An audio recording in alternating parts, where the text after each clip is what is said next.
자, 이준석 신당을 우리가 스킵할 수가 없어요. 현실적으로는 이준석이 만난 두 사람이 있어요. 이게 재미나더라고. 일단 김종인을 만났다 그러죠.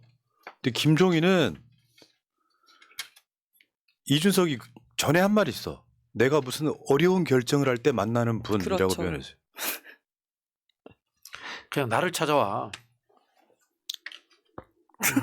아니 지금 이준석한테 얘기하시는 거예요? 그러니까 저기 그 김종인 어르신이 뭘 안다고 뭐. 당신은 당선되고 이야기해. 아니 뭐 저기 자기가 이준석하고 똑같은 거야 지금. 준석이도 마삼중이고 저는 마이중 정도 되는데. 마이죠. 아 진짜. 아이고야.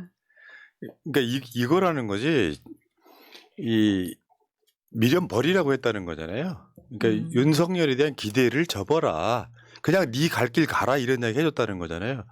김종인 의원도 그런 뉘앙스로 이야기 되게 많이 했어요. 이런 정권 처음 봤다. 근데 저 양반이 오늘 이뇨환도 만났거든요. 근데 이뇨환 오니까 반색을 하대. 평소에 뭐 저기 와인 드시는 사이였겠죠. 이뇨환 오니까 반색을 해. 또 저 양반은 누군가가 불러주면 되게 좋아할 사람이야. 네. 예를 들어서 그런 느낌 아니에요? 민주당에서라도 뭐 지금은 아주 물 건너 갔습니다만 비명계 뜻대로 돼갖고 만약에 비대위 만들어지면 나 불러줄까? 이번에 저 강서구청장 보궐선거에 비대위 만들 분위기가 있었잖아요. 국민의힘이. 그러면 거기다가 대놓고도 똑같은 얘기 할 거 아니에요. 아니 저 뭐 사적인 이야기입니다만 이재명 대표님하고도 관계 좋아요. 김종인 위원장하고. 저분은 웬만한 분들하고 다 관계 좋아요. 겉으로는 막말하고 뭐 싸우고 이렇게 하는 것 같은데 저분하고 사이 안 좋은 사람은 윤석열밖에 없어요. 그러니까 어쨌건 김종인을 만났다라고 하는 건 만난 자체의 내용이 아니라 김종인의 입을 빌어서 자기가 신당을 만드는데 명분을 얻고 싶은 것 같고, 일단 첫 번째는. 두 번째는 지금 계속해서 많은 분들이 의심하시잖아요. 저러다가 윤석열이 나서가지고 또 옹야 하면은 또 돌아서는 거 아니냐, 회군하는 거 아니냐.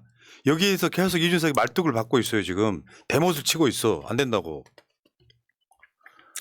저는 이준석이 만약에 창당을 한다라고 한다면 민주당을 지지했던 일부도 조금 흔들릴 수도 있을 것 같고, 처음에는요 국민의힘에 대해서 아쉬운 분들도 뭐 흔들릴 수 있을 것 같다라는 생각은 합니다.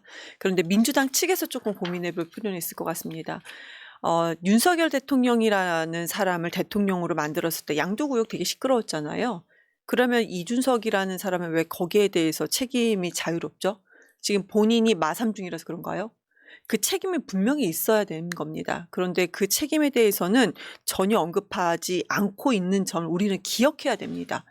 지금요, 그렇게 이상한, 그러니까 양두구요. 한마디로 그렇게 이상한 후보임에도 불구하고 본인은 어떻게든 대통령을 만들었습니다. 근데 지금 본인 살 길 찾는 거 아닌가요? 전 그렇게 보여집니다. 본인 살 길 찾는 것이다. 본인이 거기서 그 국민의힘에서 출마를 하게 된다면은 한마디로 험지 출마를 요구하고 대놓고 요구하고 있는 상황 아니겠습니까? 네. 그래서 저는 지금 이준석은 이준석 나름대로 본인 살 길을 찾는 것이고, 민주당에서는 그거에 대해서 또 되게 계속 경계를 해야 되는 상황이 아닌가 그렇게 보여집니다. 예. 근데 지금 12월 27일이라는 날짜가 딱 떠올랐어요. 박근혜의 비대위 정계 입문한 날짜. 12월에 고민하고 있는 특정한 날짜가 있다를 이제 많은 사람들이 저렇게 예측을 하죠. 네. 12월 27일 날 민주당은 다른 일 있지 않나요, 그날? 이제 이준석 대표도 12월 27일 날 도이치모터스 특검, 뭐 사실 뭐 대장동 특검, 쌍특검이 같이 올라갑니다만은 대장동 특검은 크게 중요한 게 아니고요. 도이치모터스 특검이 올라가면은 여당 내부에서도 이게 대통령의 부인권이기 때문에 대통령이 사적으로 개입하는 형태가 되기 때문에 거부권을 행사하지 하면 안 된다라는 아마 이 발언들이 나올 것이다. 이렇게 예측을 하고 있는 거죠. 네. 그래서 이제 전화를 D-Day로 잡았다. 뭐 이렇게 이제 우리가 해석을 하는 거죠. 댓글창에 그런 얘기 하세요. 이준석 책임은 온데간데 없어요라고 초설님께서. 그렇잖아요. 양두구육해서 윤석열 대통령 만든 책임은 없는 건가? 말하자면 국민의힘 사람들한테는 이준석이 할 말이 있을 수도 있어요. 내가 윤석열 당선을 위해서 열심히 뛰었다. 근데 나머지 사람들, 그럼요. 중도나 민주주의에 있는 사람들한테는 그게 없는 거 아니에요. 그러니까 이거는 제가 봤을 때 그냥 뭔가 지금 이준석이 관심을 받겠지만 점점점 이준석의 입지는 줄어들 가능성이 되게 높다. 그러니까 지금이 피크점이다. 정말 창당하고 나가면 네. 거기에서 이준석이 견딜 만한 힘이 있을까? 저는 그런 생각도 해보고요. 어쨌든 간에 이준석은 날마다 지금 나는 다시 국민의힘으로 안 돌아갈 것 같은 분위기로 계속해서 대못을 치고 있다? 이렇게 말씀드리고요. 자, 근데 이준석이 만난 사람 두 번째. 이상민. 그래서 내가 말장난 하나 시전해 드리려고요. 이상민, 이경? 이상민, 이경? 저기 이상민 의원에 대해서는 뭐 제가 한 말 아닙니다. 우상호 네. 의원이 네. 상호 형이 이준석이 비명계 만났다고 개똥을 만났다고 했잖아요. 자, 그러니까 지금 지난달 10월달 중순에 만났다는 거고요. 이준석이가 이현주 의원과의 토크 콘서트에서 민주당 인사도 만났다라고 하는 게 이상민인 게 밝혀진 거예요. 네. 그러면서 이 양반 하는 말 중에 하나가 이준석 신당에 합류하는 거를 한 달 안에 결정하겠다 이런 거예요. 이거 뭐 하자는 걸까요? 저희가 예비후보 등록이 12월 12일 아니겠습니까? 예비후보 등록을 기점으로 고민을 하겠다는 것인지 아니면 이준석이 창당을 얘기하는 것이 거의 이제 한 달 정도 있다가잖아요. 그걸 고민하는 것인지 모르겠는데요. 전 이상민 의원이 하는 얘기가 마치 이준석과 본인이 방송에 나와서 비슷한 처지인 것처럼 얘기를 했습니다. 뭐라고 했냐면 이준석 대표도 국민의힘에서 별로 좋은 대접을 받지 못하고 있지 않습니까? 저도 사실은 그렇게 좋은 대접 받기는커녕 거의 그렇게 안 좋은 소리를 이렇게 받고 있다라는 식으로 얘기를 했습니다. 근데 이준석과 이상민의 차이점이 있습니다. 이준석은 당원들을 향해서 욕하지 않습니다. 국민의힘을 당원들을 향해서 곰팡이란 발언을 하지 않습니다. 근데 이상민은 합니다. 그리고 더 결정적인 건 지난 대선 때 이준석은 양두구육임을 알면서도 윤석열을 대통령을 만들기 위해서 그래도 앞장섰습니다. 꽤나 노력했습니다. 근데 이상민은요, 지난 경선 때 우리가 대선을 치르는 동안에도 종편에 나가서 계속해서 본인의 당의 대선 후보를 계속해서 욕을 했습니다. 우리가 대선에서 완전히 지고 참패한 바로 다음 날 TV조선에서 이상민 의원과 제가요, 특집이라고 해서 그러니까 그때 이제 민주당 대표로 2명은 나간 적이 있었거든요. TV조선에서도 그때 주제가 김건희 리스크였습니다. 그런데 김건희 씨의 김건희자도 아무것도 꺼내지 않고 주제가 TV조선에서 그렇게 나왔는데도 김혜경 리스크를 계속 얘기했던 분입니다. 그게 사람입니까? 그래서 이준석하고 만났다. 본인이 먼저 만나자고 해서 만났다고 하더라고요. 이준석이 먼저 만나자고 한 것도 아니에요. 그러니까 본인이 마치 본인이 이준석과 좀 비슷한 처지를 하려는 프레임을 스스로 만들고 있지만 절대 같은 프레임에 속할 수 없는 사람입니다. 이런 얘기 했다면서요. 그거 내가 만들려고 한 거예요. 네. 나 미치겠네. 본인이 만나자고 했고 본인이 창당하라고 한 거다. 이렇게 얘기하고 계십니다. 이 기사 나와가지고 이제 그 중간에 끼어있던 이현주 전 의원이 굉장히 두 사람 만나기 죽을 후회했다라는 이야기도 나오고 있고요. 그리고 이경 대변인 이야기 좀 보태야 될 것 같아요. 이거 굉장히 본질적인 이야기인 것 같아요.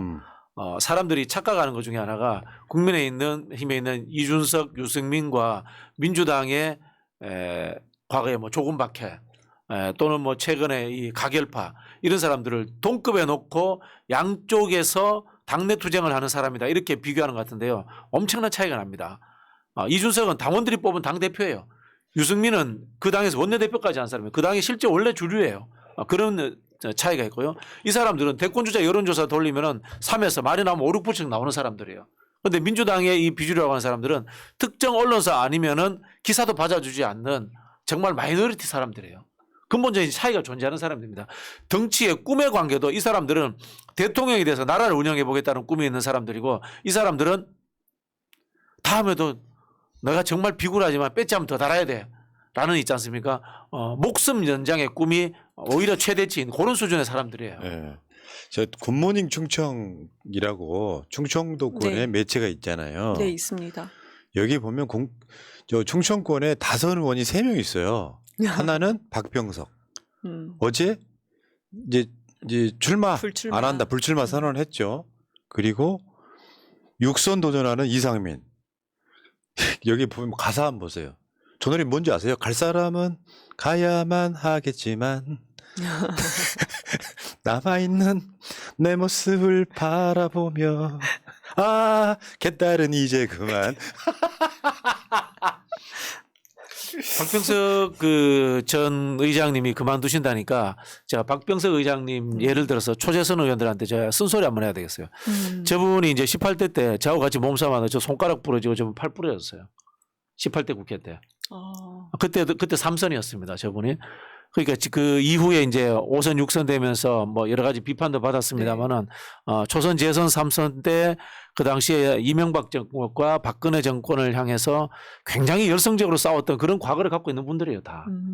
지금 민주당의 초재선들이 참 워터멜론 소리 들었던 저런 어르신들하고 비교했을 때 그분들의 젊은 시절만큼이나 하고 있는지 제가 정말 한번 따져 묻고 싶어요. 네. 그러니까 저는 이렇게 봐요. 이 정도 되면은요. 제가 항상 저런 국회의원들이 잘 모르는 이야기를 드리는 게 여기서 국민과 당원은 배제시키고 한단 말이에요. 최소한 민주당이기 때문에 국회의원이 된 자 그러면 이런 결정을 하거나 할 때 뭐 한 달 안에 결정안에 만에 이런 걸 떠나가지고 그저 관계를 국민과 당원을 배제한 채 나는 비명계로서 이재명 대표를 저격하는 데만 올인하고 체포동의안이 찬성을 하고 나서 언론 나가서 조롱하고 그 대상들이 당원이고 당원인 개딸 40, 50대 아저씨가 나타나도 개딸 하면서 악마화시키고 그 저는 이런 분들은 실제로 저런 상황까지 되면요 민주당이 선제적으로 제명시켜야 된다고 생각해요. 심정적으로는 그렇다. 뭐 당장 민주당이 뭐 제명할 수는 없겠지만 정말 그랬으면 좋겠어요. 이경님, 네. 이상민, 이경. 이길 수 있습니다. 그리고 지금 뭐 탈당한다 이렇게 얘기를 하는데, 그러니까 주변에서 이상민 의원은 직접 그렇게 얘기한 적은 없고요. 본인도 아직까지는 아니라고 했습니다. 뭐 한 달 뭐 기한을 얘기를 했었는데, 민주당 유성을은요, 지금까지 지난 대선과 지선에서도 계속 민주당에서 유성을만 민주당이 승리했던 지역입니다. 그런데 왜 이 말씀을 드리느냐. 제가 지역에서 있잖아요. 그러면은 그 지역에 있는 분들, 거기서는 조직표를 담당하시는 분인 거죠. 이상민이 이게 지금 뭐 전반적인 국민들의 여론을 지지를 크게 받는 분도 아니고, 그럼 조직표인 건데 그 조직 그러니까 시의원이라든지 구의원 아니면 다음에 기초단체장이라든지 준비하시는 분들이 민주당이기 때문에 거기서 지금 준비를 하고 있는 겁니다. 근데 만약에 탈당을 하게 된다 그러면은 분위기가 좋지 않습니다. 지금 그분들 오히려 걱정하고 있거든요. 그래서 굳이 이상민 의원이 뭐 탈당할 것 같다 이런 고민은 저희가 그냥 아주 접고 네. 그냥 가도 될 것 같습니다. 그러니까 보통은요 이런 정도 되면은 내가 뭐 후진들 후배들을 위해서 뭐 양보하겠다 이런 정도 해도 될 만한 정도로 사실 꿀 빠셨잖아요. 본인 뭐 의장하신다고 이번에 아, 육선 도전한다고 하셨던 분입니다. 원내대표 선거에 네. 5표도 안 나오는 분인데. 누가 그러니까 왜 이제 소위 말한 비명계 중에 유명한 소위 덕고다이 네. 이제 그게 이제 외로운 늑대 뭐 이런 개념으로 이상민 뭐 이원욱 이런 사람들은 이제 홀로 뛰는 참 아유 씨. 출마의 변이 일성이 육선에서 의장하겠다라는 네. 거였습니다. 자 여기까지 하시고요. 자 어쨌든 이상민 의원님 민주당 나가십시오. 좀 이렇게까지 장난칠 거면 이상민 나가는 게 맞죠. 자 다음에 이샤론님 감사드리고요. 새날 10주년 축하드려요. 젠틀님 다들 감기 조심하세요. 감기 조심하셔야 저희가 새날 방송과 오래 함께할 수 있습니다. 제가 얼굴이 지금 벌겋잖아요. 남들이 들으면 술 먹은 건 줄 아는데 그게 아니고 몸살. 이제 날씨가 갑자기 추워져 갖고는 일종의 온도 알레르기 이런 경우가 가끔씩 있거든요. 두 분 또 지각하시는 바람에 이게 더 이렇게 증폭돼 가지고 얼굴이 되게 뜨거워요 지금. 한번 만져봐봐. 아니 그냥 봐도 엄청 빨개요. 이해해 주시고요 여러분. 지금 입으신 티 색깔과 거의 흡사합니다. 아무튼 헤어스타일이 멋있어져가지고. 됐고요. 김영님 다음에 모여라 꿈동사님 이경님께 반하신 분을 당원 가입시켰습니다 하셨습니다. 네, 이경 TV도 있습니다. 그거를 내가 두 사람 오기 전에 소개해 주려고 댓글창에까지 다 달아놨어. 아이고. 저 구독 좀 해달라고. 어떡해. 눈치 없는 사람들 진짜. 눈치가 코치네요. 자 여기까지 하시고요. 어차피 동지들한테. 자 다음 주제로 갈게요.